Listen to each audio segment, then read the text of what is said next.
मोहतरम व मुकर्रम सामईन किराम, इज़्ज़त माब ख़वातीन इस्लाम,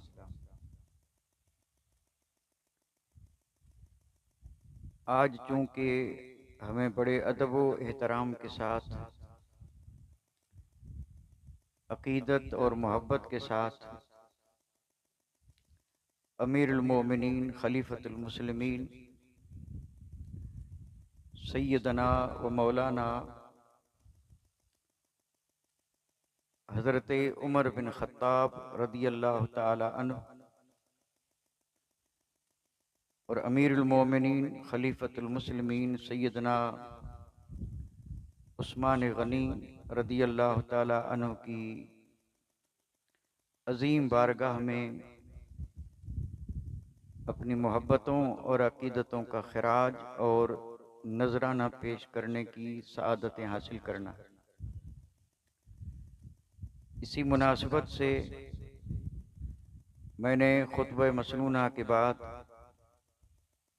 कुरान मजीद और फुरकान हमीद की बड़ी मशहूर और मअरूफ आयत मुक़द्दसा आप हज़रात की खिदमत में तिलावत करने का शर्फ हासिल किया है।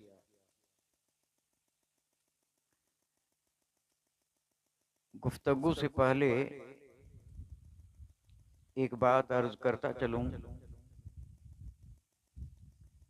अल्लाह ताला की बारगाह में ये सारी मखलूक जो है, इस मखलूक में अफजल इंसान है, फजीलत वाला, अफजल। और कुरान मजीद में अल्लाह ताला ने इसका जिक्र यूं फरमाया, लक़द खलक़नल इंसान फ़ी अहसन तक़वीम, कि हमने इंसान को बेहतरीन सूरत और अच्छी तकवीम में पैदा किया। और लक़द कर्रमना बनी आदम, अल्लाह ताला ने फरमाया कि हमने औलाद आदम को इज़्ज़तें अता फरमाई। तो मखलूक में इंसान अफजल है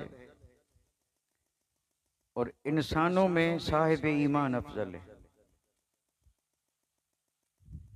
ये अल्लाह ताला की बारगाह में सारी मखलूक में पसंदीदा, प्यारा, फजीलत वाला, शान वाला साहिब ईमान है। और साहिब ईमान से भी ज्यादा फजीलत वाले औलिया अल्लाह हैं। ईमान वालों में, सारे ईमान वालों से फजीलत में, शर्फ में, बुजुर्गी में अल्लाह के वली हैं। और वलियों के बाद मकाम और मर्तबा आला और ऊंचा है सहाबा का,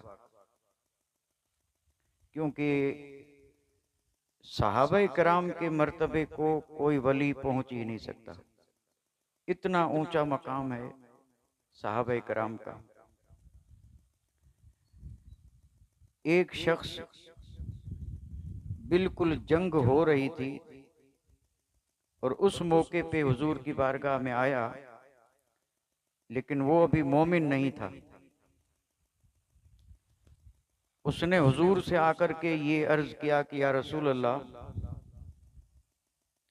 मैं आप पर, इस्लाम पर अपनी जान निछावर करना चाहता हूं, तो मेरे सामने काम दो हैं, उन दो कामों में से पहले कौन सा काम करूं? शहीद हो जाऊं या पहले कलमा पढ़ूं? तो हुजूर ने फरमाया, बगैर कलमे के शहादत नहीं मिलती, पहले कलमा पढ़। तो उसने कलमा पढ़ा और कलमा पढ़ने के बाद वो गया मैदान कारजार में, मैदान जंग में, और उसने सच्चाई से जिहाद किया, जंग की, परचम इस्लाम की बुलंदी के लिए अपनी जान निछावर कर दी, शहीद हो गया। ये सहाबी है, यानी कलमा पढ़ा, शहीद हुआ। अब जाहिर बात है, इसने न तो नमाजें पढ़ी, न रोजे रखे, न हज किया, न सदका, न खैरात, कुछ नहीं। बस सिर्फ ईमान की हालत में चेहरे मुस्तफ़ा का दीदार किया, जिसको जियारत कहते हैं। यानी उसने ईमान के साथ हुजूर की जियारत की। अब इस जियारत के बाद उसको शहादत मिली। ये सहाबी है। अब इस सहाबी का मकाम इतना बुलंद है कि कोई गौस, कुतुब, अब्दाल, औताद उसके मकाम को नहीं पहुंच सकता। ये उम्मत के जितने भी वली हैं, और औलिया में सबसे ऊंचा मकाम है गौस का। जैसे गौसे आजम है, ये गौसों के भी गौस हैं। यानी गौस, गौसे आजम, कुतुब आलम, चाहे जितने बड़े दर्जा का वली हो, लेकिन वो इस सहाबी के दर्जे को नहीं पहुंच सकता, क्योंकि सहाबियत जो है ये इबादत से नहीं मिलती। सहाबियत मिलती है हुजूर की जियारत से, और हुजूर की जियारत का मुकाबला कोई इबादत कर ही नहीं सकता। ये है वो सहाबी जिसने चंद लम्हों के लिए हुजूर के चेहरे का दीदार किया और शहीद हो गया। अब इसके मकाम को कोई वली, गौस, कुतुब, अब्दाल, औताद नहीं पहुंच सकता। तो फिर सहाबे कराम भी सब एक दर्जे के नहीं हैं। इसको समझाने के लिए मैं अर्ज कर दूं, समझाने के लिए यानी ये अदना दर्जे का सहाबी है जिसको बहुत कम मुख्तसर वक्त हुजूर की सोहबत में रहने को मिला।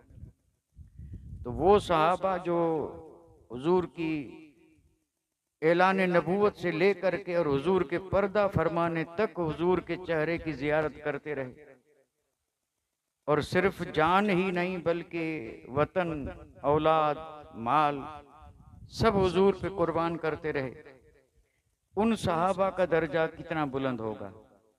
इसलिए आप और हम इस चीज को जहन में रखें कि सहाबा सब शान वाले हैं, और कोई वली उनकी शान को, कोई गौस उनके मकाम को नहीं पहुंच सकता। लेकिन सहाबा में भी ये 1400 सहाबा जो थे जिन्होंने दरख्त के नीचे बैठ करके और हुजूर के हाथ पर अपने सरों के नजराने पेश करने के लिए बैयत की थी, जिसका जिक्र कुरान मजीद में है, बैयत रिदवान। और ये आगे इंशाअल्लाह सैयदना उस्मान गनी के जिक्र में ये बात आएगी। तो सारे सहाबा में ये 1400 सहाबा जो हैं ये अफजल हैं, और इनसे भी, इन 1400 सहाबा से भी वो जो असहाबे बद्र हैं 313, वो इन 14 से भी अफजल हैं। 14 से 100 से भी वो 313 जो असहाबे बद्र हैं वो इनसे भी अफजल हैं। और फिर 10 सहाबी हैं जिनका नाम ले ले करके हुजूर ने फरमाया कि ये जन्नती है, और इन 10 को कहा जाता है अशर मुबशरा, यानी वो 10 खुश नसीब सहाबी जिनको हुजूर ने जिंदगी में जन्नत की बशारत दे दी। तो ये 313 से ये 10 अफजल हैं। फिर इन 10 से 4 यार अफजल हैं, सैयदना सिद्दीक अकबर, फारूक आजम, उस्मान गनी, मौला अली। अब आप अंदाजा फरमाएं, सहाबा तो सब शान वाले हैं, लेकिन उसमें भी कुछ सहाबा वो हैं जिनको आला से आला मकाम मिले। तो उन 10 से ये 4 अफजल हैं, और इन 4 में इन 3 से सैयदना सिद्दीक अकबर अफजल है, जिनका जिक्र हमने अल्हम्दुलिल्लाह गुज़श्ते शब्द किया। तो चूंकि सारे सहाबा में 4 यार अफजल हैं, और 4 यार में सिद्दीक वफादार अफजल हैं, और फिर अब यहाँ से आगे मर्तबा और मकाम है अंबिया का, नबियों का। तो सहाबा से सिद्दीक अकबर अफजल हैं, और सिद्दीक अकबर से फिर सारे नबी अफजल हैं, और सारे नबियों से मेरे और आपके आका अफजल हैं। सबसे आला व औला हमारा नबी, और सबसे बाला व वाला हमारा नबी। तो ये 4 यार वो अजीम हस्तियां हैं कि मैंने जो आयत मुकद्दसा पढ़ी अभी खुतबा मसनूना के बाद, इस आयत मुकद्दसा की 2 तरह से तफसीरें की जाती हैं। एक तफसीर तो इसकी यह है कि इस आयत मुकद्दसा में सारे सहाबा का जिक्र है, मजमूई तौर पे जितने सहाबा हैं उन सब का जिक्र है।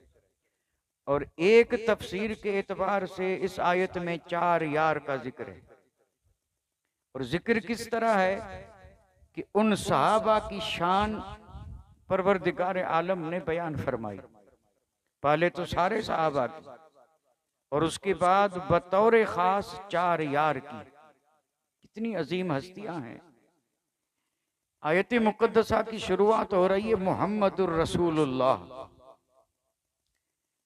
अब शान बयान करनी है सहाबा की, और आयत की इब्तिदा और शुरुआत हो रही है मुहम्मदुर रसूलुल्लाह। यानी बाद में जिक्र है किसका, सहाबा का, 4 यार का, लेकिन रब ने अपने कलाम की इब्तिदा शुरुआत जो फरमाई वो डायरेक्ट सहाबा के शान से नहीं फरमाई, बल्कि आयत की शुरुआत रब ने फरमाई मुहम्मदुर रसूलुल्लाह, यानी मोहम्मद अल्लाह के रसूल हैं। मैं अपने हिसाब से एक वजह बता दूं, ये जो बाद में शान बयान हो रही है, ये शान इन्हें मिली है मोहम्मद रसूलुल्लाह के दर से। ये सदका मुस्तफ़ा का है। यानी अगर सिद्दीक़ अकबर को सदाकत मिली तो सदका मुस्तफ़ा का है। फारूक आजम को अगर अदालत मिली तो ये सदका मुस्तफ़ा का है। सैयदना उस्मान गनी को सखावत मिली तो ये सदका मुस्तफ़ा का है। और मौला अली मुश्किल कुशा को अगर विलायत मिली तो ये सदका मुस्तफ़ा का है। यानी ये सब हुजूर ही की अता से और हुजूर के बनाने से ये सारे सहाबा बने हैं और इस शान वाले हुए हैं। इसी को बयान करते हुए आला हजरत इरशाद फरमाते हैं ला व रब्बिल अर्श, जिसको जो मिला उनसे मिला, बढ़ती है कौन इनमें नेमत रसूलुल्लाह की। यानी जिसको जो मिला, वो मिला कहाँ से? तो कहते हैं वो मिला है दरे रसूल से, बारगाह मुस्तफ़ा से, उनसे मिला। और सिर्फ इस जग में नहीं बल्कि दोनों जहान में ये जो नेमतें बट रही हैं, ये सब उनके सदके में और उनकी अता से। तो चूंकि हुजूर ही के बनाने से, हुजूर ही की अता से साहबे कराम को ये अजमतें और ये मर्तबे मिले, इसलिए रब ने फरमाया मोहम्मद अल्लाह के रसूल हैं। अब सुनिए साहबा का जिक्र, रब ने किस अंदाज से जिक्र फरमाया। रब ने फरमाया वल्लज़ीन मअहू। अब उसकी एक तफसीर यह है कि मोहम्मद अल्लाह के रसूल हैं और वो खुश नसीब जो उसके सहाबी हैं। अगर इसका लफ्सी तर्जुमा करें तो लफ्सी तर्जुमा ये होगा वल्लज़ीन मअहू, और वो लोग जो उनके साथ हैं, जो उनके साथ हैं, यानी जो हुजूर के साथ हैं और जो साथ थे वही सहाबी हैं। तो रब ने फरमाया वो खुश नसीब जो हुजूर के और अल्लाह के रसूल के साथ हैं। और जब ये साथ मिला और जब ये सोहबत मिली तो फिर उन्हें इनाम क्या मिला, उसका जिक्र अब आगे आ रहा है। वल्लज़ीन मअहू, जो उनके साथ हैं, जो उनके सहाबी हैं, उनके औसाफ तो बेशुमार हैं, लेकिन उन सब में एक वस्फ जो है ये नुमाया है। हर जगह पे उनमें ये वस्फ आपको नजर आएगा। और वो वस्फ है क्या कि अशिद्दाउ अलल कुफ़ार, यानी दीन के जो दुश्मन हैं उन पर ये सख्त हैं, दीन के दुश्मनों पर सख्त हैं। और ये सारे सहाबा का हाल था, सारे सहाबा का। जो अल्लाह के रसूल और दीन का जो दुश्मन है ये उस पर सख्त।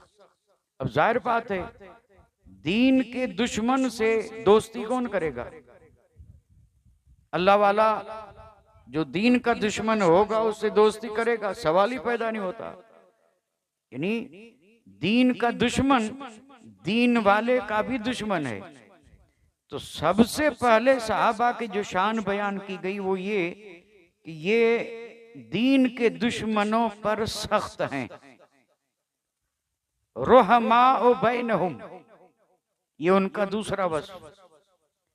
आपस में एक दूसरे के साथ बड़े रहम दिल, बड़े मेहरबान, बड़े शफीक। रुहमाउ बैनहुम, यानी ये जो हुजूर के साथ हैं, जो हुजूर के सहाबा हैं, ये आपस में एक दूसरे पर बहुत ही मेहरबान।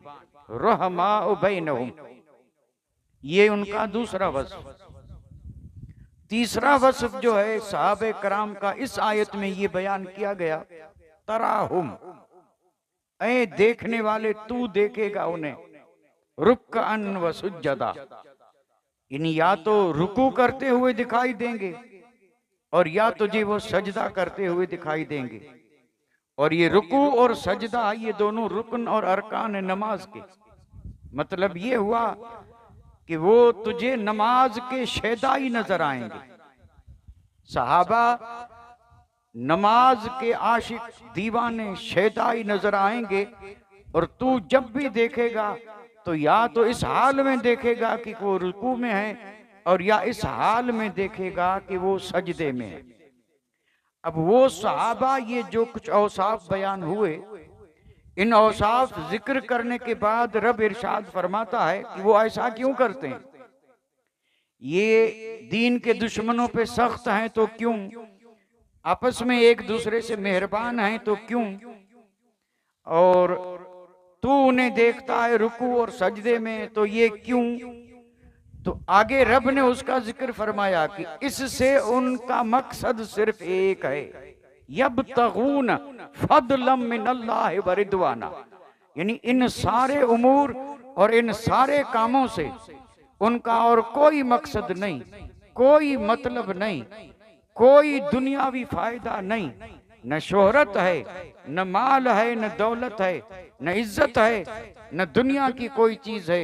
ये सारे काम वो सिर्फ और सिर्फ इसलिए करते हैं, यब्तगून फदला, अल्लाह का फजल तलाश करते हुए और अल्लाह की रिजा को ढूंढते हुए। यानी मकसद सिर्फ ये है कि हमसे हमारे ये काम देख करके हमारा रब राजी हो जाए, और जब रब राजी हो जाए तो हम पे फजल की बरसात बरसा दे, हम पे फजल ही फजल कर दे। यानी वो सिर्फ और सिर्फ दो चीजों के मुतलाशी हैं, दो ही चीजें चाहते हैं। उसमें पहली चीज है अल्लाह का फजल और दूसरी चीज है अल्लाह की रिजा। यहाँ एक बात अर्ज कर दूं, एक कामिल मोमिन का इस जग में, इस दुनिया में अगर कोई मतलूब और मकसूद है तो वो सिर्फ और सिर्फ यही दो चीजें हैं, अल्लाह का फजल और अल्लाह की खुशी और रिजा। मोमिन इस जिंदगी में जिंदा रहता है, जिंदगी में दुनिया की कोई चीज अपना मकसद नहीं बनाता, मतलूब नहीं बनाता। उसका मतलूब सिर्फ रिजा इलाही और उसका मकसूद सिर्फ ये होता है कि अल्लाह ताला मुझ पर अपना फजल फरमाए और अल्लाह मुझ पर और मुझसे अल्लाह तबारक व तआला राजी हो जाए। फदलम मिनल्लाह व रिदवाना। और आगे भी आयत मुकद्दसा में उनके औसाफ हैं, आगे भी औसाफ हैं। आप और हम अल्हम्दुलिल्लाह पढ़ते भी होंगे, सुनते भी होंगे। ये आयत अभी पूरी नहीं हुई है। अब आगे अगर मैं थोड़ा सा इशारा कर दूं, सीमाहुम फी वुजूहिहिम मिन असर सुजूद, ये ऐसी हस्तियां हैं कि उनको पहचानने के लिए निशानी सिर्फ एक है कि उनकी पेशानियों में सजदों का नूर नजर आता है।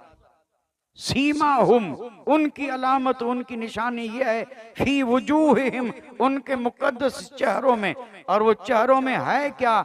सीमाहुम फी वुजूहिहिम मिन असर सुजूद, यानी उनके सजदों का असर उनके चेहरों से नूर बन करके, रोशनी बन करके और जग वालों पर जाहिर कर देता है कि इन्हें ये शर्फ और ये नूर जो मिला है, दौलत से नहीं, सरवत से नहीं, इक़्तिदार से नहीं, इख्तियार से नहीं, माल से नहीं, बल्कि उन्हें ये जो शर्फ मिला है और ये जो बुजुर्गी मिली है, वो रब की बारगाह में सिद्क दिल से जमीन पर पेशानी रख करके और सजदे करने से अल्लाह ताला ने उनके चेहरों में वो नूर रखा है कि उस नूर से जग पहचान लेता है कि वो मोहम्मद मुस्तफ़ा के सहाबी हैं और ये हुजूर के साथी हैं।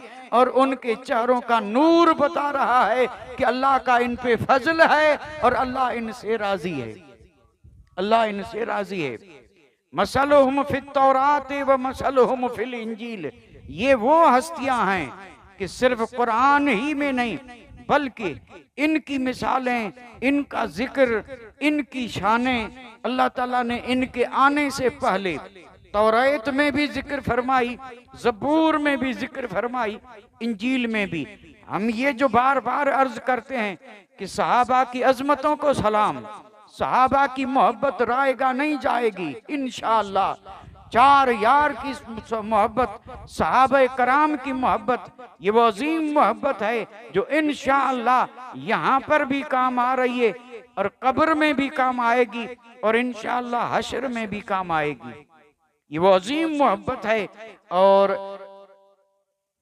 सीमाहुम फी वुजूहिहिम मिन असर सुजूद ज़ालिक मसलुहुम फित तौरात व मसलुहुम फिल इंजील, यानी इनके तज़किरे, इनकी ये शानें और इनका ये बयान तौरेत में भी है और इंजील में भी है।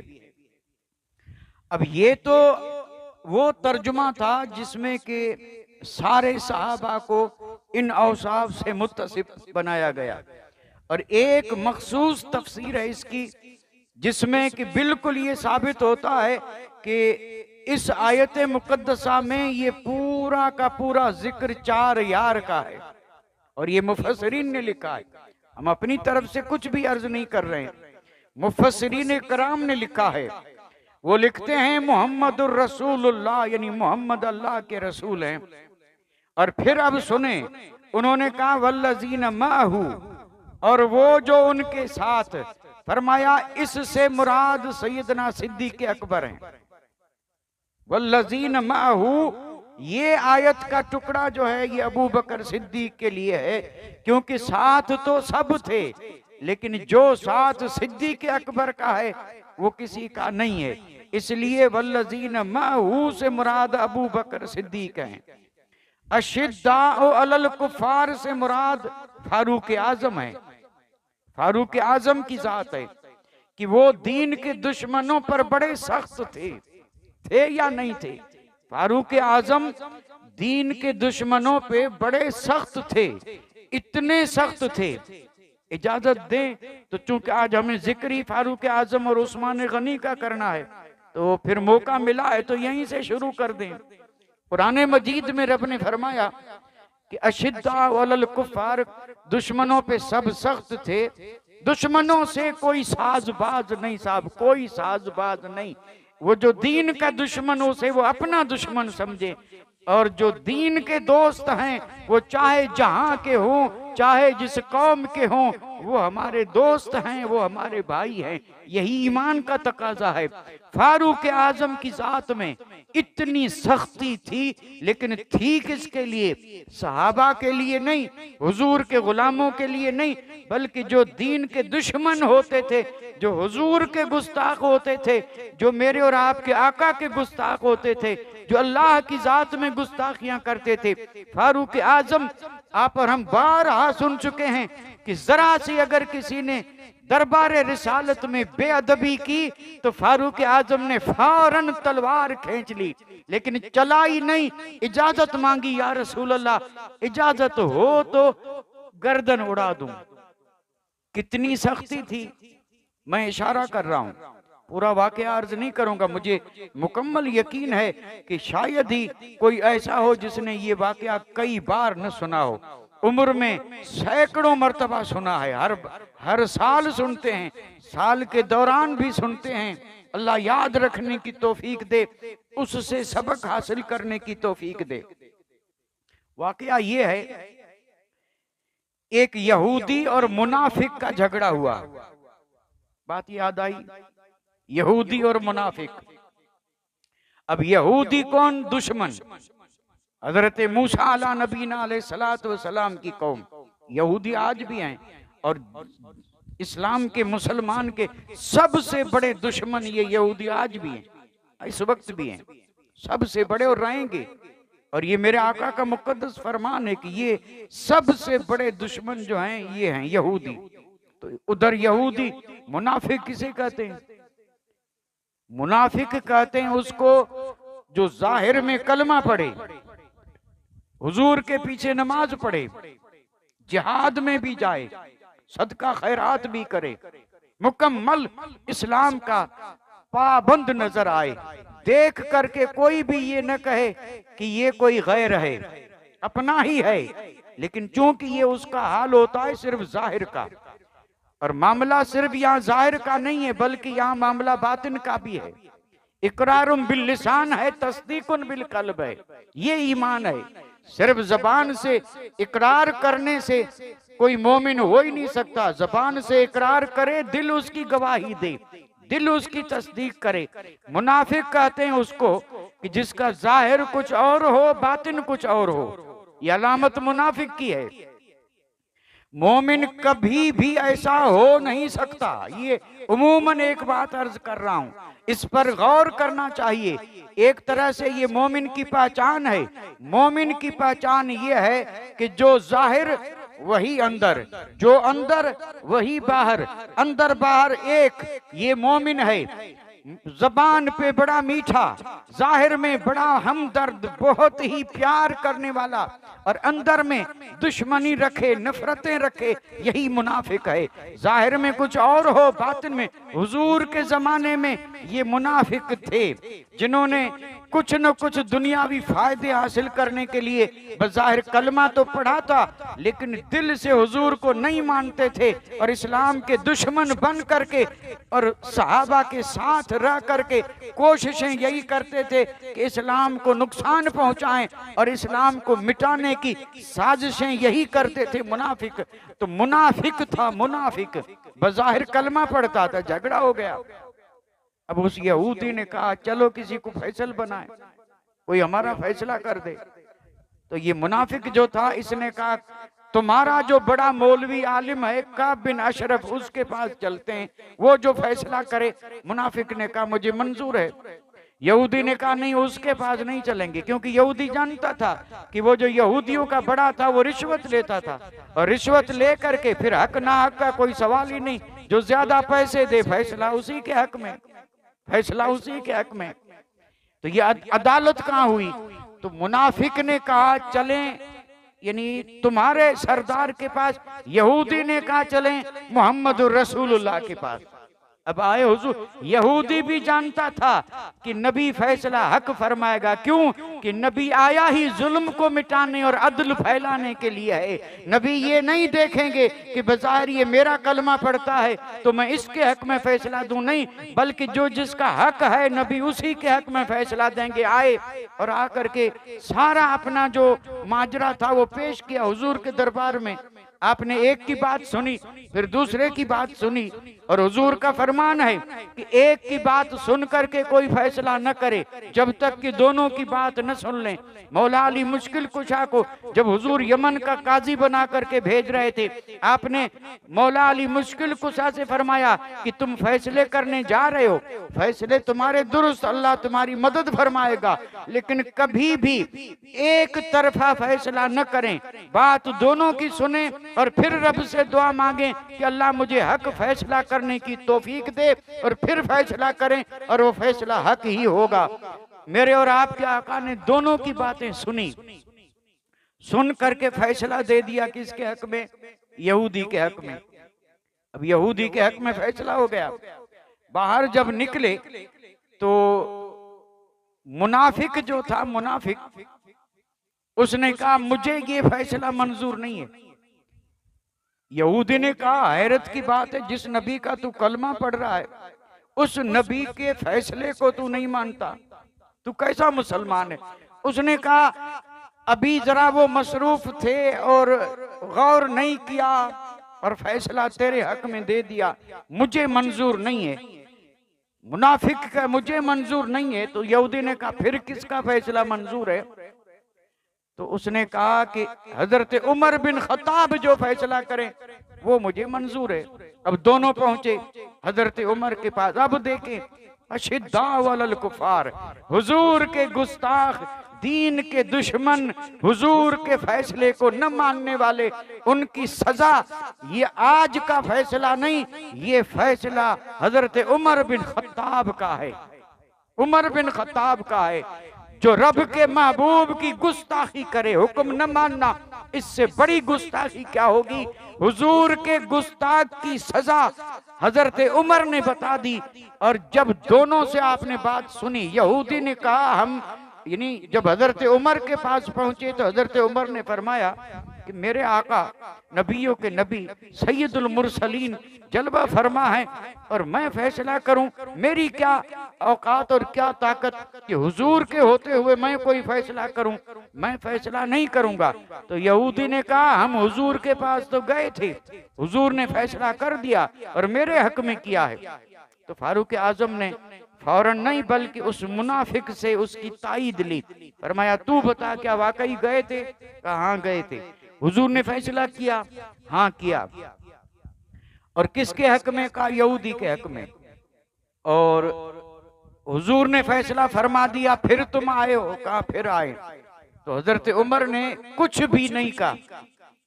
और मुझे मुकम्मल यकीन है कि फारूक आजम की जात से मोहब्बत रखने वाला हर दीवाना जानता है, और उसे ये लफ्ज भी याद होंगे कि फारूक आजम ने फरमाया, रुको जरा मैं घर में से होके आता हूं और फैसला करता हूं।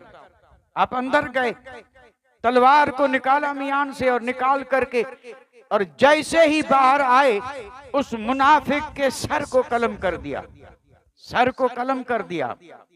ये जो आजकल नारा चल रहा है ना, सर तन से जुदा, यानी गुस्ताखे रसूल की सजा, गुस्ताखे रसूल की सजा, सर तन से जुदा। ये आज की बात नहीं है साहब, लोग नई बता रहे, नई नहीं है, ये फारूक आजम का फैसला है कि जो हुजूर की गुस्ताखी करे, इस्लामी हुकूमत हो, और वाकई अगर उसको सजा दी जाए तो उसकी सजा यही है कि वो गुस्ताख रसूल जिंदा रहने का हक नहीं रखता, वो जिंदगी गुजारने का हक नहीं रखता। नबी का बेअदब जो है उसकी सजा यही है कि वो जमीन पर बोझ है और दूसरों के लिए बर्बादी का जरिया बन रहा है, उसे खत्म कर दिया जाए ताकि ये दूसरे लोग और मखलूक जो हैं वो अजाब से बचें और अमन में रहें। आपने कत्ल कर दिया। अब जाहिर बात है, कत्ल किया तो उसके जो हामी थे उस जैसे थे, मुनाफिकीन जो थे, तहलका मच गया। अब तहरीक चली, तहरीक, और वो तहरीक ये चली कि हजरत उमर ने मुसलमान को कत्ल किया, हजरत उमर ने मुसलमान को कत्ल किया। अब चारों तरफ से जितने भी मुनाफिकीन थे सबकी जबान पे था, हजरत उमर ने मुसलमान को कत्ल किया है, अब उस कत्ल का हम बदला लेंगे।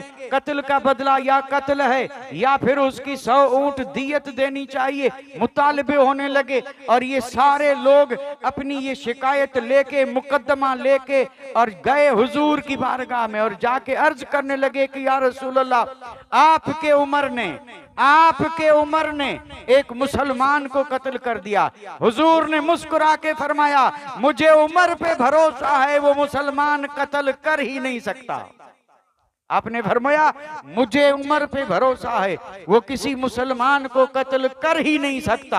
अब आप अंदाजा फरमाएं, यहाँ ये बहसें हो रही है कि हजरत उमर ने मुसलमान को कत्ल किया, हुजूर ने फरमाया उमर मुसलमान कत्ल कर ही नहीं सकता। अभी ये मामला चल ही रहा था कि परवरदिगार आलम ने फैसला फरमाया, जिब्रील अमीन उतरे हैं और ये आयत लेके उतरे हैं, फला व रब्बिक ला युमिनून हत्ता युहक्किमूक फीमा शजर बैनहुम। रब ने फरमाया, महबूब आप फैसला फरमा दें, और फिर आपके फैसलों को जो न माने वो मोमिन हो ही नहीं सकता, और इसने माना नहीं इसलिए वो मोमिन नहीं। हजरत उमर ने मोमिन को नहीं बल्कि हुजूर के फैसले को न मानने वाले बेईमान को कत्ल किया है। ये बड़ी आयत है, इसके आगे पीछे ये, और ये उन आयतों में से है जो कि अल्लाह तबारक व तआला ने सैयदना फारूक आजम की शान में नाजिल फरमाई है। और ये गोया के वो जो मुकदमा लेके आए थे कि ये मोमिन था, इसको हजरत उमर ने कत्ल किया। तो हुजूर तो जानते थे, हुजूर को इल्म था, लेकिन हुजूर भी चाहते थे कि हजरत उमर की इस शान को और इस अजमत उमर को अल्लाह ताला अपने कुरान में नाजिल फरमाए। अब रब ने इरशाद फरमाया कि इसने इनकार किया और कयामत तक के लिए, सिर्फ उस वक्त के लिए नहीं बल्कि कयामत तक लेके ये अल्लाह ताला का फैसला नाजिल हो चुका कि जो हुजूर के हुक्म को न माने, जो हुजूर को हाकिम न माने, फला व रब्बिक ला युमिनून, कसम के साथ रब ने फरमाया महबूब नहीं नहीं तेरे रब की कसम, ये फला नहीं तेरे रब की कसम, वो मोमिन हो ही नहीं सकता जो हुजूर को हाकिम आला न माने, हाकिम आला। और हाकिम वही होता है जो मालिक होता है। और अल्हम्दुलिल्लाह हर अहले सुन्नत व जमात का अकीदा यही है कि मैं तो मालिक ही कहूंगा कि हो मालिक के हबीब कि महबूब व मुहिब में नहीं मेरा तेरा। जो हुजूर को हाकिम न माने, भाई हाकिम जो होता है ना वो अपने पूरे मुल्क का मालिक और मुख्तार होता है। तो आप अंदाजा फरमाएं, जो लोग ये कहते हैं कि हुजूर अली वली नबी किसी चीज के हाकिम मालिक मुख्तार नहीं है, ये कौन है? ये हैं कौन? अब चाहे लाख नमाजें पढ़े रोजे रखे, हुजूर को जब मालिक हाकिम नहीं मान रहे तो कुरान तो कह रहा है कि ये मोमिन हो ही नहीं सकते। अब अगर कोई इस तरह गुस्ताखियां करके अपने आप को मोमिन समझे तो समझता रहे, लेकिन कुरान में रब ने फरमाया ईमान है ही यही जो मोमिन हुजूर को हाकिम माने। और हम अल्हम्दुलिल्लाह हुजूर को हाकिम मानते हैं। हुजूर यहाँ के भी हाकिम हैं, वहाँ के भी हाकिम हैं, सारे जग के हाकिम हैं, सारी मखलूक के हाकिम हैं। हाकिम ऐसे हैं कि अगर सूरज को हुक्म दे मजाल नहीं है कि न माने, चांद को हुक्म दे मजाल नहीं कि चांद न माने, अगर वो जानवरों को हुक्म दे मजाल नहीं कि जानवर न मांगे, और अगर वो किसी पत्थर कंकर को हुक्म दे उसकी भी मजाल नहीं है कि वो न माने। कायनात का जर्रा जर्रा मान रहा है कि अल्लाह ने अपने हबीब को हाकिम बना के भेजा। तो हजरत उमर के मिजाज में सख्ती थी, इसलिए कुरान मजीद में बाकी शानें तो बेशुमार थी, लेकिन हर सहाबी की एक शान ऐसी थी जिसमें वो सबसे अलग, इसलिए उसी शान को जिक्र किया जाता है, वरना शानें तो ये सब में थी।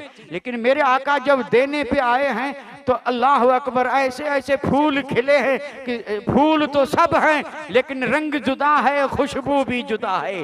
वो ऐसा चमन बना दिया मुस्तफ़ा ने सहाबा की जमात को कि सहाबा सब फूल हैं लेकिन उनका रंग जुदा, उनका रूप जुदा, उनकी खुशबू जुदा। जिसमें जो चीज हुजूर ने ज्यादा पाई उसी में उसको कमाल अता फरमा दिया, और दिया भी ऐसा कि एक को दिया तो वो चीज दूसरे को नहीं दी। ये भी हुजूर की अता है, दिया तो एक को दे करके सबसे अलग कर दिया। अब कोई दूसरा ये नहीं कह सकता कि जो तेरे पास है वो मेरे, नहीं, सवाल ही पैदा नहीं होता। ये अताएं हैं मेरे आका की, जिसको जैसे चाहा नवाज दिया, ये हुजूर की अताएं हैं। तो मैं अर्ज कर रहा था कि हजरत उमर के मिजाज में शिद्दत थी, शिद्दत थी। बच्चा बच्चा जानता था। एक रिवायत गालिबन आपके ज़हन में हो और नहीं हो तो फिर ज़रा ज़हन ताज़ा फरमा लें। आपने सुना होगा हुजूर किसी गज़वे में जा रहे थे, मदीना शरीफ से बाहर तशरीफ ले जा रहे थे। गालिबन अंसार की कोई छोटी बच्ची थी, उसने मिन्नत मानी, उसने मिन्नत मानी कि मेरे महबूब जा रहे हैं, खैरियत से जिस दिन लौट करके आएंगे तो मैं दफ बजा के और फिर हुजूर के दरबार में क्या करूंगी, कसीदा पढ़ूंगी, दफ बजाऊंगी, नाचूंगी और खुशियां मनाऊंगी। अब हुजूर तशरीफ ले गए और जब लौट करके खैरियत से आए तो वो बच्ची भी आई। उसने आकर के कहा, या रसूलल्लाह, मैंने ये मिन्नत मानी थी कि आप खैरियत से आएंगे तो मैं दफ बजा के गाऊंगी, आप आ गए, इजाजत दें। मेरे आका ने फरमाया इजाजत है। एक बात यहां अर्ज करता चलूं, अल्लाह ताला ने अपने हबीब को ये इख्तियार दिया था कि जो चीज जिसके लिए चाहें हलाल कर दें और जिसके लिए चाहें हराम कर दें। ये हुजूर को रब ने इख्तियार दिया था। हालांकि चीजों को हलाल हराम ये रब की तरफ से है, लेकिन रब ने अपने महबूब को भी ये इख्तियार दिया था कि जो चीज जिसके लिए चाहें, वो दूसरों के लिए हलाल नहीं है, जिसके लिए चाहें हलाल कर दें। ये बड़ी शान है मेरे आका की, जबरदस्त शान है। और कुछ लोग इस शान के भी मुनकिर हैं, इस शान के भी मुनकिर हैं। तो फिर वो मुनकिर हैं तो अक्ल कहाँ मारी गई, हद हो गई साहब। हुजूर को रब ने इख्तियार दिया, चाहे तो हलाल किसी के लिए हराम कर दें और चाहे तो हराम किसी के लिए। ये हुजूर के इख्तियार में था, क्योंकि शरीयत हुजूर की है, दीन हुजूर का है। एक बात अर्ज कर दूं बीच में, जयनगर इधर उधर न बटे। ये जो हलाल वाली बात आई ना, हराम वाली, मर्द को सोना पहनना जायज है,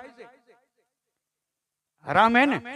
भाई औरत के लिए हलाल है, मर्द के लिए हराम है। और जो यानी पहने तो उसके लिए बड़ी बड़ी वईदें आई है, जबरदस्त वईदें आई है। सोना पहनने वालों के लिए उसी को तपा के दागा जाएगा, और दाग इतना जबरदस्त होगा कि अल्लाह की पनाह, जिससे ये पहाड़ भी पिघल जाएं। ये सोना पहनते हैं शौक से, लेकिन ये हराम है और ये हराम काम कर रहे हैं। और कयामत में जो सजा होगी, अल्लाह की पनाह, जबरदस्त सजा होगी कि अल्लाह और उसके रसूल के फरमान की ना, यानी मर्द को सोना पहनना क्या है, हराम है। एक सहाबी है,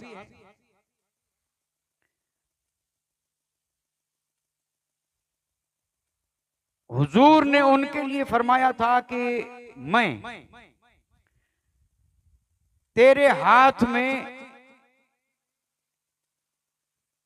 किसरा के कंगन देख रहा हूं, तेरे हाथ में किसरा के कंगन, गालिबन सुराका बिन मालिक है।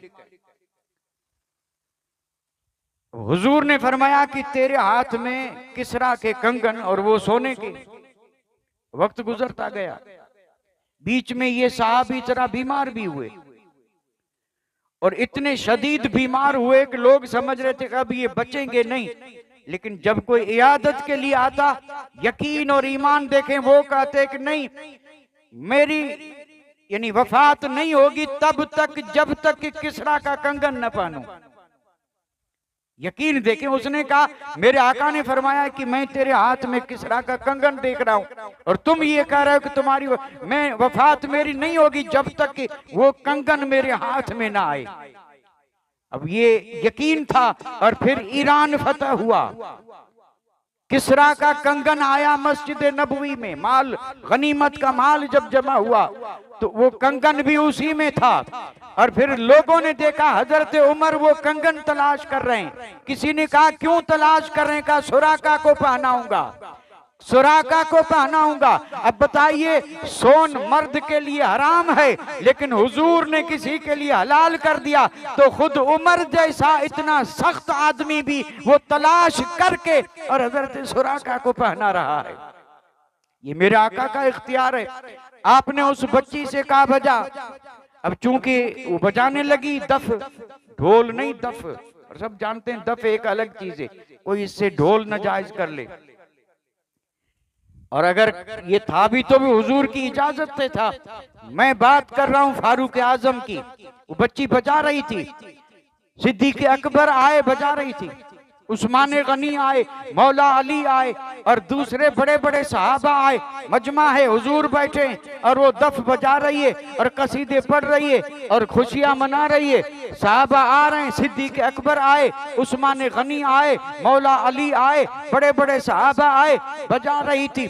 अचानक जो फारूक आजम आते नजर आए, बच्ची की नजर पड़ी कि फारूक आजम आ रहे हैं, फौरन उसने क्या किया, यानी दफ को नीचे रखा और खुद उस पर बैठ गई और कपड़ों से दफ को छुपा लिया। एक बात जहन में रखें कि ये दफ बजाना भी अगर जायज होता तो वो बच्ची डर के छुपाती क्यों? यानी किसी से भी उसे कोई खौफ नहीं हुआ, बल्कि हजरत उमर को देखते ही उस बच्ची को भी एहसास हुआ कि कुछ कोई कुछ न बोले, लेकिन हजरत उमर मुझे जरूर डांटेंगे। इसलिए बच्चा जानता था कि हजरत उमर के मिजाज में शिद्दत थी, और थी भी उसके लिए जो दीन के खिलाफ हो। और जब बच्ची ने दफ रखा, उस पे बैठी, तो कायनात के मालिक मेरे और आपके आका मुस्कुराए और फरमाया वाह मेरे उमर, तेरा मकाम। कि बच्ची भी जानती है कि उमर आ रहा है, इसलिए उसका ख्याल बच्ची ने भी रखा। फरमाया बच्ची क्यों न रखे, उमर वो है कि जिससे शैतान भी डरता है। ये तो बड़ी मशहूर हदीस है ना। हदीस पाक के अल्फाज मुख्तलिफ हैं, और अगर हम दोनों हदीसों को पढ़ेंगे और उनके अल्फाज भी पढ़ेंगे तो जाहिर बात है बात बढ़ेगी। लेकिन मुराद और मकसद उसका ये है कि खुद हुजूर ने फरमाया कि इंसानों के और जिन्नात के शयातीन मेरे उमर से भागते हैं, ये अलग है। और एक रिवायत में ये है कि जिस गली से हजरत उमर आ रहे हों, अगर उस गली में सामने से शैतान आ रहा हो तो शैतान गली बदल के दूसरी गली निकलता है। जिस गली से हजरत उमर आ रहे हो उस गली से शैतान आ ही नहीं सकता, आ ही नहीं सकता। और ये सारे मकामात जो थे ये हुजूर के सदके में मिले थे। फारूक आजम की शान तो इतनी अजीम है, इतनी अजीम है कि हम और आप बारहा सुन चुके हैं कि तादाद में इख्तलाफ जरूर है, हम उसको यूं बयान कर सकते हैं कि कई कुरान मजीद की आयतें, एक बात ज़हन में रखें, एक है किसी सहाबी के शान में आयत का उतरना, ये अलग है, और एक ये है कि जो उसकी राय हो, जो उस सहाबी का ख्याल, उसके मुताबिक कुरान उतरना, ये एक अलग चीज है। सहाबे कराम में ये शान सिर्फ और सिर्फ फारूक आजम की है। और कई आयतें हैं जो राय, जो कलिमात फारूक आजम ने हुजूर के दरबार में पेश किए, कई आयतें उन्हीं कलिमात में कुरान बन के उतरी। और जो राय फारूक आजम की थी, रब ने उसी राय के मुताबिक कुरान मजीद को नाजिल फरमाया। जैसे ये खुतबा जो पढ़ते हैं, जुमे के दिन खुतबा पढ़ते हैं, उसमें जब फारूक आजम का जिक्र आता है तो आप अगर गौर से सुनते होंगे तो वो जुमले याद होंगे, होने भी चाहिए। मैं हमेशा दस्त बस्ता अर्ज करता हूँ, हाल तो हमारा ये है कि हमारी भी उम्रें बसर हो गई, पढ़ते पढ़ते याद हमें भी नहीं हुआ, और आपकी भी उम्रें बसर हो गई सुनते सुनते, और वो बातें याद आपको भी नहीं हुई। अब इसे क्या कहा जाए ये मुझे समझ में नहीं आ रहा। यानी महीने में 4 जुमे 4 बार सुना, अब हिसाब लगाइए साल में कितनी बार सुना। सुनते वही का वही है, कोई ऐसा खतीब बहुत कम होगा जो हर जुमे का खुतबा अलग दे, बल्कि खुतबा वही है और वही यानी उम्र भर वही चल रहा है। आप इससे ये न समझें कि हर जगह का हाल ये नहीं, हर जगह का हाल ही नहीं है। खुद मैंने भी ऐसे खतीब देखे हैं कि जो 12 महीने में हर जुमे में खुतबा अलग देते हैं, और जैसा महीना, जैसा मौका, जैसा माल, जुमे में वो खुतबा होता तो अरबी में है, लेकिन होता वो उसी हिसाब से, हर खुतबा अलग ही होता है। और ये जो आम खुतबा हमेशा पढ़ा जाता है तो बार बार सुनते हैं या नहीं सुनते हैं, तो उस खुतबे में जब बात आती है फारूक आजम की, तो वहाँ फारूक आजम की शानें बयान की जाती हैं, तो वहाँ ये लफ्ज आता है, अल मुआफिक रायुहु लिल वहयि वल किताब, अल मुआफिक रायुहु बिल वहयि वल किताब। ये फारूक आजम के अलकाबात, खिताबात, नाम बाद में आता है, उससे पहले खतीब जो है हमेशा ये पढ़ता, हमेशा पढ़ता है। न हमने पूछा न किसी ने बताया इससे मुराद क्या है। अल मुआफिक रायुहु मतलब ये है कि ये वो उमर है, ये हजरत फारूक आजम है कि इनकी राय मुआफिक है, मुताबिक है अल्लाह की वही और अल्लाह के किताब के, यानी कुरान मजीद और उसमें उतरने वाली वही जो है, ये वही फारूक आजम की राय के मुताबिक उतर रही है। कई आयतें हैं जो राय फारूक आजम की थी और उसी राय पर अल्लाह ताला ने आयत उतार करके, और जो राय फारूक आजम की थी उसी को हमेशा के लिए रब ने बाकी भी रखा और हुक्म भी बना दिया, हुक्म भी बना दिया। मैं सिर्फ एक मिसाल दूं, एक मिसाल ही काफी है। ये जो हज और उमरा करने जाते हैं, अल्लाह सबको तौफीक दे और सबको मौका मिले हसनैन के सदके में। भाई ये दिन है दुआओं को कबूल करवाने के, तो वहां जब जाते हैं तो बैतुल्लाह का तवाफ करके और फिर क्या करना है, जो गए हैं उनसे पूछें, भूल गए हों तो अलग बात है, और अगर न भूले हों तो फिर 2 रकात पढ़ते हैं तवाफ की। तवाफ करने के बाद 2 रकात, उसको कहते हैं तवाफ की 2 रकातें, कहीं भी पढ़ लें, और पहले भी पढ़ी जाती थी, हुजूर के जमाने में पढ़ी जाती थी। 7 चक्कर लगा के 2 नफिल पढ़ने हैं, और 2 नफिल पढ़ के और फिर जमजम पी करके और सफा मरवा की सही करना है। वो तरीका हज का, उम्रे का अपनी जगह पे। तवाफ के बाद 2 रकातें पढ़नी है। मेरे और आपके आका भी हैं, सहाबा की जमात भी है, फारूक आजम भी हैं, और जब हुजूर ने तवाफ फरमाया, सहाबा ने तवाफ फरमाया, तो उस मौके पे फारूक आजम ने ये अर्ज की थी, या रसूल अल्लाह, क्यों न हम मकाम इब्राहिम को सजदे की जगह, इन नफिल की जगह बना लें। जो मकाम इब्राहिम है, हम ये नफिल वहां क्यों न पढ़ें। बस इधर आपने राय को जाहिर किया, उधर रब ने आयत नाज़िल फरमा दी, वत्तखिजू मिन मकाम इब्राहिम मुसल्ला, कि जहां मकाम इब्राहिम है उसी को नमाज पढ़ने की जगह बना दो। आज भी ये आयत चमक रही है और सारे मुफस्सिरीन फरमाते हैं राय फारूक आजम की थी और रब ने उसी राय के मुआफिक वही नाजिल फरमा दी। और जब वही उतरी तो वही रब का कलाम बन गया जो कयामत तक तिलावत किया जाता रहेगा, किया जाता रहेगा। तो ये वो अजीम हस्ती है कि इन पर इल्हाम होता था, इल्हाम। इसीलिए फारूक आजम का लक़ब है मुहद्दस। हुजूर ने फरमाया हर नबी की उम्मत में कोई न कोई मुहद्दस होता था और मेरी उम्मत में हजरत उमर मुहद्दस है। एक है दाल की जेर से मुहद्दिस और एक है दाल के जबर से। जेर से अगर है तो कहेंगे हदीस बयान करने वाला, और अगर दाल पर जबर मुहद्दस है तो फिर उस मुहद्दस का मकाम ये है कि अल्लाह की तरफ से उस पर इल्हाम होता है और अल्लाह उससे कलाम फरमाता है।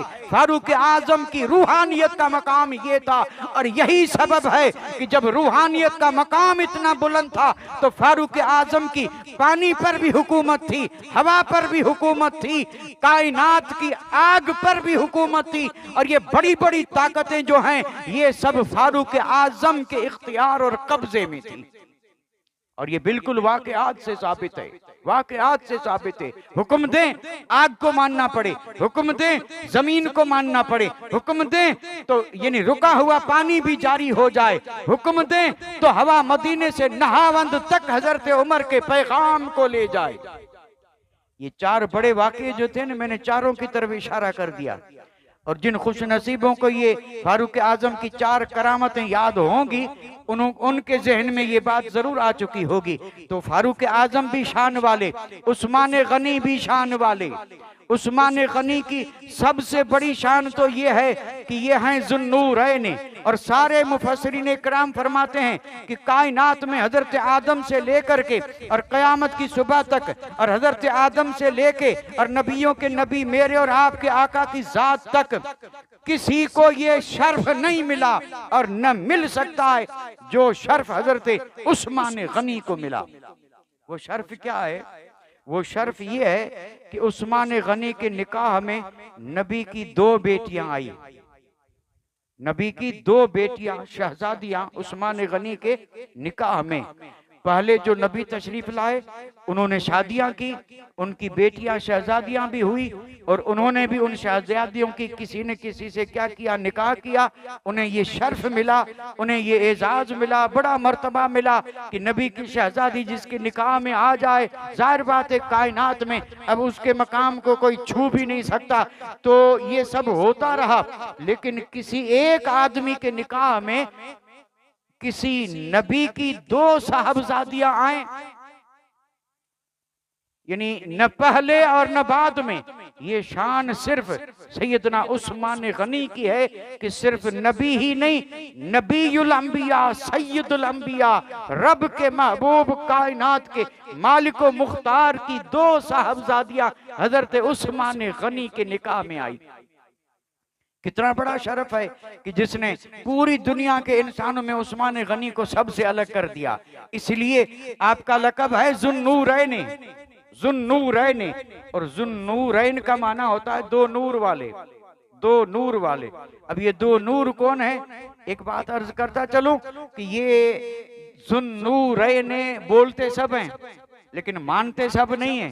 बोलते हैं, जब हजरत उस्मान का जिक्र आता है तो वो बड़े शान से बोलते हैं उस्मान गनी ज़ुन्नूरैन जामे कुरान और साहिब हया साहिब सखावत। आपकी शान बयान करते हुए अर्ज करते हैं ज़ुन्नूरैन, दो नूर वाले। और दो नूर कौन है? तो दो नूर हुजूर की दो साहबजादियां। जाहिर बात है अगर साहिबजादी नूर न हो तो फिर उस्मान गनी नूर वाला कैसे बने? साबित हुआ जब साहबजादी नूर है तो नबी बदरजे आला नूर हैं। जो मेरे आका के नूर के मुनकिर हैं उन्हें इस बात से अंदाजा लगा लेना चाहिए कि अल्लाह के हबीब तो नूर हैं, लेकिन अल्लाह के नबी की औलाद भी नूर है। फातिमा नूर है, हजरत रुकैया नूर है, उम्मे कुलसूम नूर है, आप फातिमा नूर है, हुजूर के ये औलाद नूर है। और ये यहीं से साबित है उस्मान गनी जुन्नूरैन, दो नूर वाले। यानी और आज तक आपके मुबारक नाम के साथ ये लक़ब जो है बड़ी शान से बोला भी जाता है, पढ़ा भी जाता है, जिक्र भी किया जाता है। ये वो शर्फ है जो किसी को नहीं मिला। एक दूसरा शर्फ भी आपका, हया में उस्मान गनी जैसा कोई नहीं, हया में। और हया तो एक ऐसी चीज है कि उसके लिए तफसील जरूरी है कि हया कहते किसको है। हया ये हदीस पाक में मज़कूर है, हुजूर अपने काशाने में है, काशाने में आराम से घर में आदमी बेफिक्र जैसे रहता है, हुजूर बैठे थे और पांव की पिंडली से कपड़ा हटा था, कपड़ा थोड़ा सा हटा था।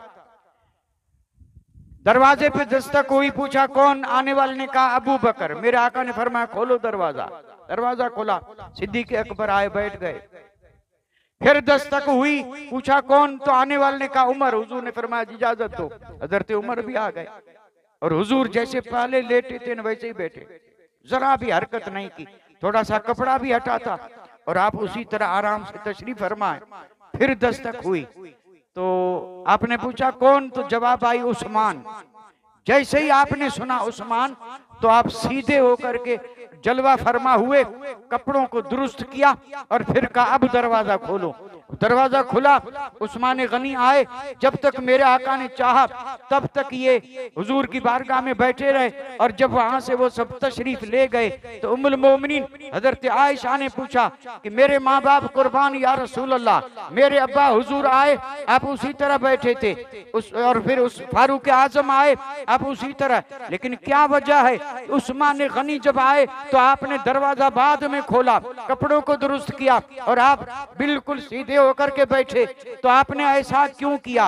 अब सुने मकाम उस्मान गनी, मेरे और आपके आका ने इरशाद फरमाया, यानी हुजूर ने फरमाया अला अस्तही मिन्हु मा यस्तही मिन्हुल मलाइका, औ कमा काल फरमाया आयशा जिस बंदे से आसमान के फरिश्ते हया करते हो मैं उससे हया न करूं। आपने इरशाद फरमाया कि उस्मान वो है कि जिससे आसमान के फरिश्ते नूरी मखलूक भी हया करती है, इसलिए वो इतने बड़े हयादार हैं, इसलिए मैंने हया उनके आने से पहले कपड़ा भी दुरुस्त किया और मैं संभल के बैठा। साबित हुआ हया का जेवर, ये शान सारे सहाबा में थी, लेकिन सबसे ज्यादा बढ़कर अगर जोहरे हया किसी में कमाल पर था तो वो जात सैयदना उस्मान गनी की थी। और सखा में तो खैर कोई मिसाल ही नहीं। सखा में सैयदना उस्मान गनी वो हैं जिन्होंने 2 बार जन्नत खरीदी है। कोई ऐसा दूसरा? शायद ही कोई हो जिसे वाकया याद ना हो, सबको याद है। उस्मान गनी ने 2 बार जन्नत खरीद की, पूरी जन्नत हुजूर ने बेची, उस्मान गनी ने ले ली पूरी जन्नत। और ये बिल्कुल हदीसों से साबित है और इससे कई मसाले साबित हैं कि खालिक खुदा है, मालिक मुस्तफा हैं, जिसे चाहें जैसे चाहें जो चाहें अता फरमा दें। उस्मान गनी वो हैं कि जिन्होंने 2 बार जन्नत खरीदी। ये 2 का लफ्ज उस्मान गनी की जात में ज्यादा नजर आता है। जुन्नूरैन, 2 नूर वाले, 2 बार जन्नत खरीद की, 2 बार हिजरत फरमाई। अब ये बात आप अंदाजा फरमाएं, हिजरत भी 2 बार, जन्नत भी खरीद की 2 बार। और ऐसा नहीं कि ये जन्नत खरीद की थी उसी वक्त अपना माल खर्च किया था, नहीं, बल्कि उस्मान गनी ऐसे गनी थे कि आज तक कोई ऐसा गनी न हुआ न होगा। लेकिन उस्मान गनी ने कभी भी माल से मोहब्बत नहीं की, बल्कि दुनिया पर साबित कर दिया कि माल पर नाम जरूर मेरा आता है, लेकिन मैं भी मुस्तफा का हूं, माल भी मुस्तफा का है।